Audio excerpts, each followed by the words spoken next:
And hello, movie lovers. Today, Charlie and I have a very special guest with us, and that is Vernon from the Is What It Is podcast. And say hello to everyone, Vernon. Hey, everyone. And Charlie, I know you're not everyone, but say hello to everybody. It's a little inside joke. But anyways, today we're actually be doing a Transformers Rise of the Beast trailer reaction.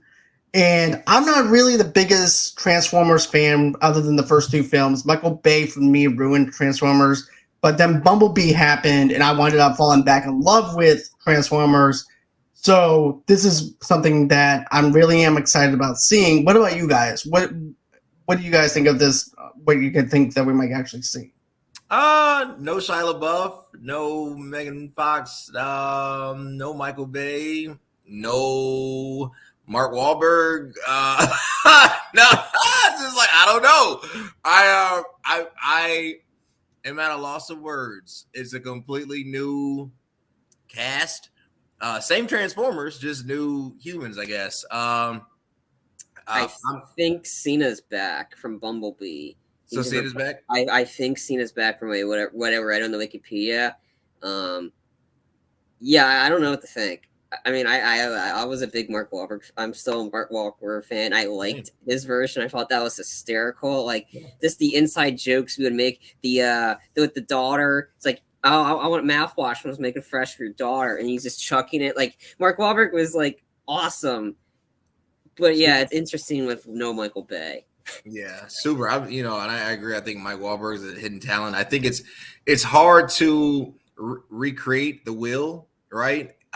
Whether you think Bay is too much at times as far as like theatrics, and sometimes he is over reliant on CGI. I think that's fair to say. But to take him now out of the creative driver's seat and give it to somebody else, I mean, it could work. I mean, it did with the Bad Boys. With Bad Boys for Life, Michael Bay gave it over to the two new guys, and yet it still felt like Bad Boys, just more grittier. I mean, again, and then with the Bad Boys 2, I didn't see much CGI in that. That was just awesome. All right, that's true. That's fair. So, without further ado, let's see what we have for the Transformers Rise of the Beast, because I'm excited to see this, and let's do it. All right. Yeah, it was all a dream.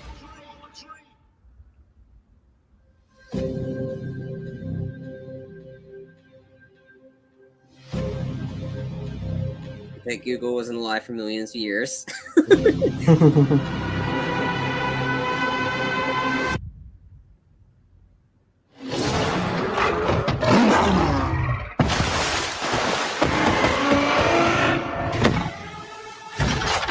Stand down. I'm not the one to fear, Prime. There is a darkness coming.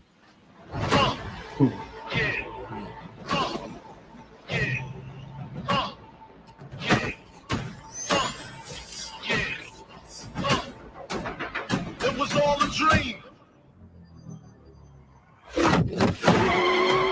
Pull over! I'm not driving! And if you don't know, now you know.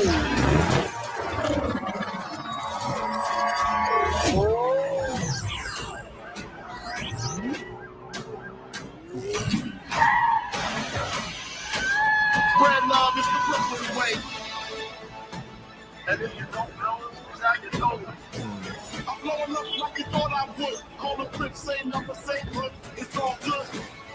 Of all the threats, from both your past and future, it was all a dream.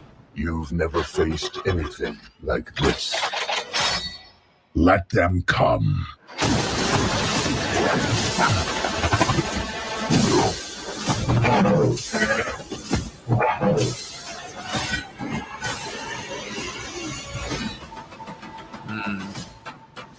And if you don't know, now you know. This can't be real. This can't be real. Oh, it's real.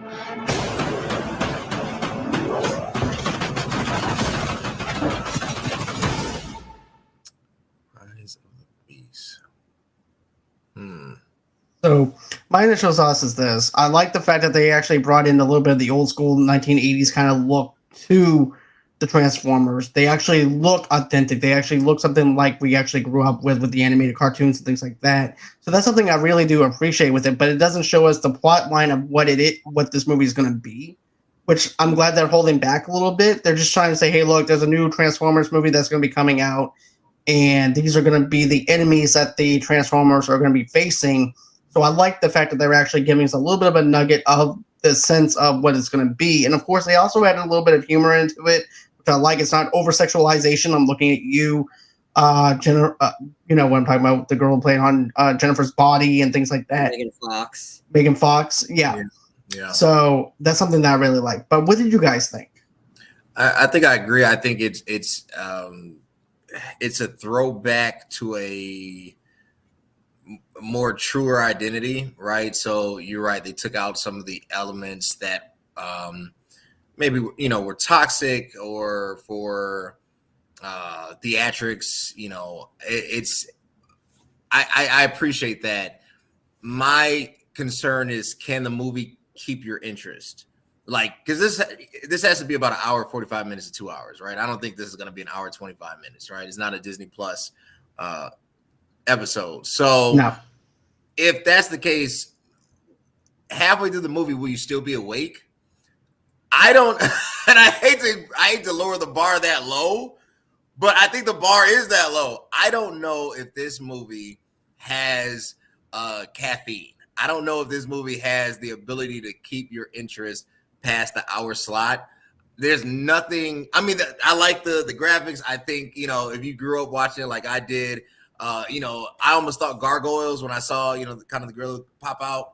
I was like, this is amazing. But it didn't have that thing that, like, yeah, I'm going to see it, And maybe it's just because this is the first trailer. I mean, they usually cut 2 or 3 different trailers, right? So the first trailer is always going to be more vague, and then it becomes more concrete, right? So my first initial thought is, I don't know if it's a opening weekend box office $20 spend, or is this a wait till it gets to Netflix?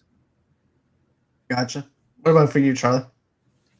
I don't seem interested in this, honestly. Like, it looked cool, but like Vernon said, I don't think this is going to keep my attention. And there's 2 movies coming out the rest of this year that are going to be way longer than this, and they're 3 hours, and yet I would sit for 3 hours. Like, one of them being Avatar. I don't care what the story is, and that one we've had multiple trailers. We still don't know what the story is, and I'm okay with that because we don't know what it is. But yet, the visuals are going to be the one that keeps you awake. And I think that, again, the visuals look cool for Transformers, but I don't know. It just doesn't really come out like Avatar images, like boom, boom, boom. I need to see this opening day, like that. And the other one is Babylon, and Babylon's got it's like Wolf of Wall Street, a mix of Wolf of Wall Street plus Once Upon a Time in Hollywood. It's got that mix. It's 3 hours, but yet I'm kind of intrigued in that, and I kind of want to sit for 3 hours. This, I don't even know if I can sit an hour. Like, especially if there's some big people, but there are a lot of the big people involved. They're the voices, and I love Peter Cullen as Optimus. But somebody I'm like of a new person, like not a big name, and John Cena, he's big name, but I don't know how long in the movie he's going to be in this. Right. And like if they I don't know, there's just not a clear direction. Is this a continuation of Bumblebee?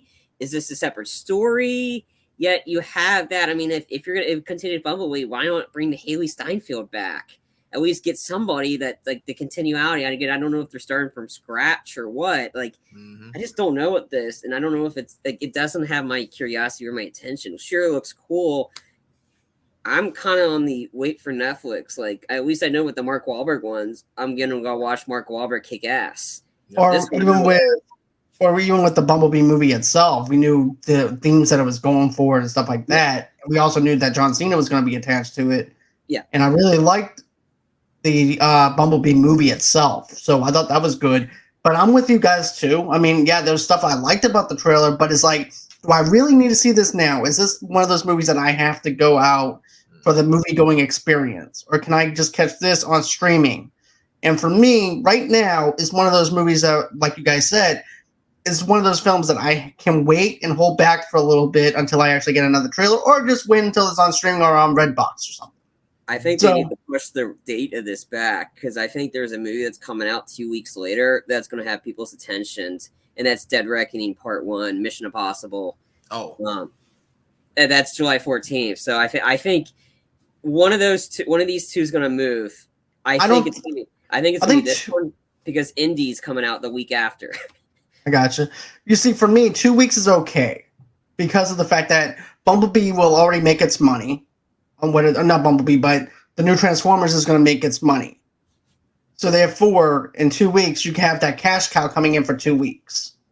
Then you can go on ahead and have another big blockbuster, which is your Tom Cruise Mission Impossible movie. Therefore, that's going to get pushed out because Transformers already made its money, but it's still going to be there for people who haven't seen it, who wants to take their kids who want to see Transformers. So that crowd who saw in the first 2 weeks is going to die out.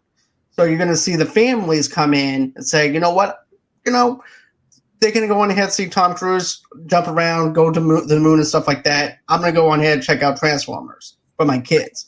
So I can see that happening. I don't, because I see more people going to see Indy than this one. Because Indiana Jones is out the next week after Transformers. Okay, yeah, now that makes sense. Because I was only thinking that, I'm sorry if I misunderstood you at first. I was thinking that, you're only going to have this one, and then after that, you're going to have Mission Impossible. Never mind then. In that case, one of them needs to move. Yeah, it's back to back to back. It's back to back. So you have Transformers, then Indy, then maybe like a 2 week break, and then Tom Cruise. So okay. I think Transformers has got to move where there's nothing going on because I don't see it making bank. To be honest, I just don't. Gotcha. So that's going to be it as far as this trailer reaction goes. But are you guys excited for this new Transformers movie, Rise of the Beast? Are you guys excited about it? So go on ahead, smash that like button. Don't forget to comment below. Don't forget to go on ahead and follow Vernon at It Is What It Is podcast. He has one of the best podcasts coming and everything on the audio podcast and also on YouTube as well at CVMK33. So go on ahead and follow him over there. Always until next time, guys, have a great and safe day.